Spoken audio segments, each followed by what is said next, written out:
Hi everyone. Are you someone who is looking into switching from architecture field to UI UX design field?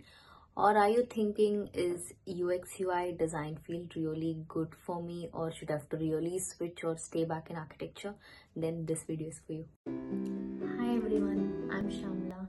So this YouTube channel is all about a quick 10-minute short videos on my experiences on different situations.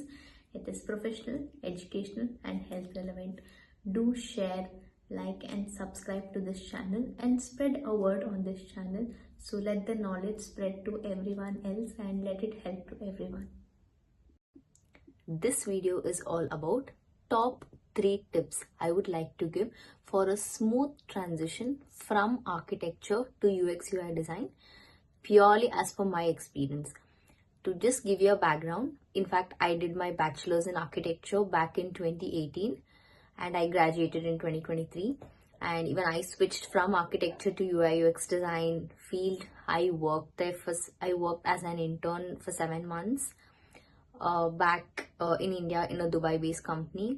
And then I did my master's here in user experience design in Kingston University, London. So based on my pure experience on how I did my transition from architecture to UX UI design, so based on that, I'll be giving you these 3 tips. Then what are we waiting for? Then let's start with the video.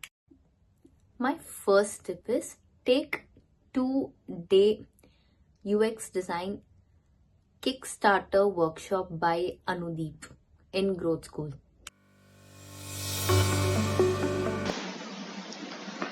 See, this is the 2-day UX design Kickstarter workshop. This is an amazing workshop. Anudeep Ayagari is an amazing mentor. Because of his 2-day Kickstarter workshop, I actually understood whether I really wanted to transition from architecture to UX UI design. It really gave me a good strong foundation for me to transition to UX designer field. So definitely I highly suggest take this workshop. It's very less. Okay, take this workshop. With this, he'll actually make you understand what is exactly about UX UI design, what are the laws which are applicable in this, and are you really interested in transitioning, or are you just getting influence from all the contents on YouTube and things like that to transition? So this workshop will really help you just to revisit your own decision of transitioning into UX UI design. So I highly suggest first thing you do is take this 2-day workshop and then make your decision whether you want to really transition from architecture to UX design. Okay.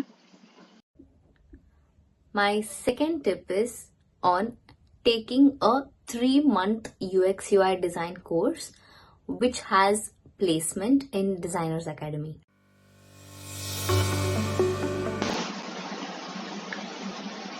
See, so this is the Designers Academy I was talking about. So here this has UX UI design from scratch.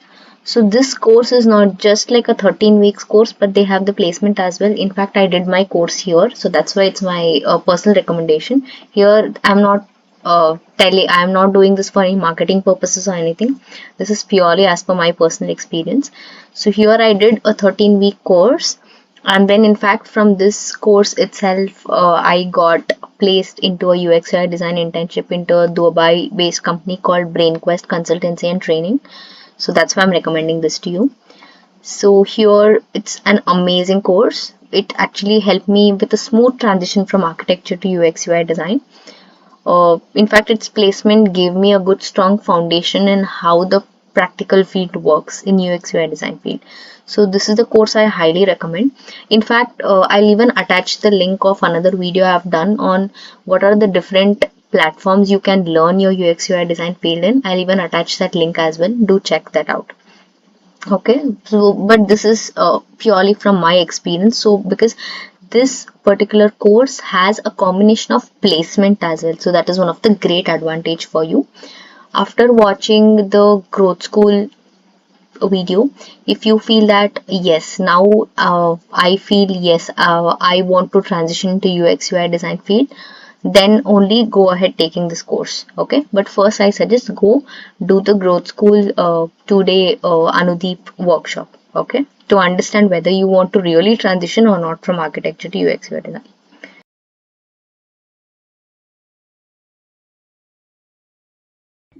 My third tip is work on your portfolio. See, what do I mean by work on your portfolio is, I will attach the video of that. Design thinking process is what you can link to your projects. So I'll be attaching that video as well. So here, see, design portfolio in Behance and all, you might see different portfolios and people explaining that 5 stages of design thinking process always, in every UX design project. But in my video, what I've attached, there are 3 more other design thinking processes you can look at, and you can understand on how you can take different approaches to solve a user-centric problem. The design thinking process, what I've given, is purely as per what I learned from my master's in Kingston University. So based on that, I have given that design process, so you can take a look at that video. I even attach the link in the description box. So based on that, look at how you can think of solving a problem, and when you're trying to explain your case study, understand which approach would be apt. Just to give you an example, usually whatever the 5 stages of design thinking process, what you would learn, like empathize, define, ideate, prototype, test, that is usually called as a Stanford design thinking process. So that is a standard process which everyone uses, but there are 3 other processes, as I said. So you can look at which approach you would go apt for and explain step by step based on the approach you choose in your case study. Don't just explain it with words. Bring in pictorial representations and a clear understanding, and in the form of a clear storytelling. Okay, you can go about with like a STAR format, like situation, task, action, and result, and give it in a proper storytelling format. And also I even attach the video of the portfolio inspiration websites you can look at. I even have made a video on that. I'll be attaching that as well. Take a look at that as well. So based on these 2 things, create your portfolio. Your portfolio is something, it represents how your thinking process is. So don't just take things from inspiration, but use your own logic and your own creativity and link it to a design thinking process. Don't just blindly follow with Stanford design thinking, but the different design processes I have mentioned in the video, just take a look at it, understand it, and then try linking your particular project to those processes and explain in your case study. So the recruiter will understand different processes of solving a problem. You don't just take one approach, but you have a different approaches to it. So that is one thing I would like to mention. And then also be very careful in your portfolio when you're explaining terms like AI and all, because AI is a very huge cap term. Under AI, you have lot of things and parameters you need to understand. So when you're using your AI, also be very clear in your case study when you're mentioning that where have you used AI, what type of AI are you trying to refer, is it LLM or AI, or what is it that you're trying to look for. Don't go detail, like you need not know coding here, but just be very clear and careful when you're trying to use certain words like AI, because they are very huge terms. So understand what you're trying to do, think, and then mention every single word in your case study, because the first things what the recruiter sees, the first 2 slides in your portfolio talks about what kind of person you are and how you're going to think. So these are some of the tips I would like to give on the portfolio you'll be creating.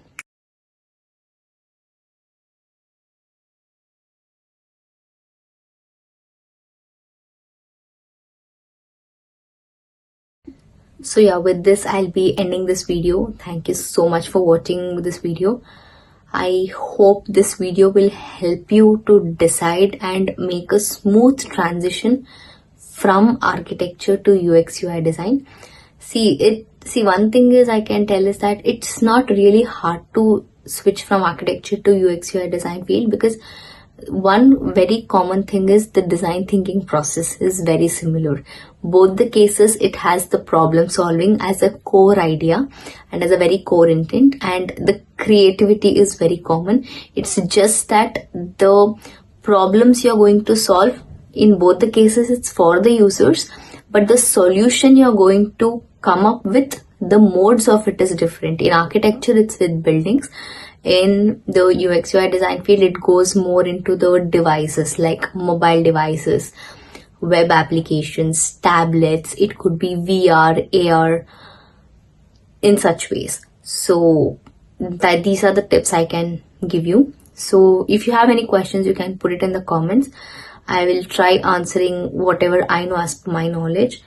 So I hope you like this video. Do like this video, share this video, and subscribe to my channel. See you in the next video then. Bye.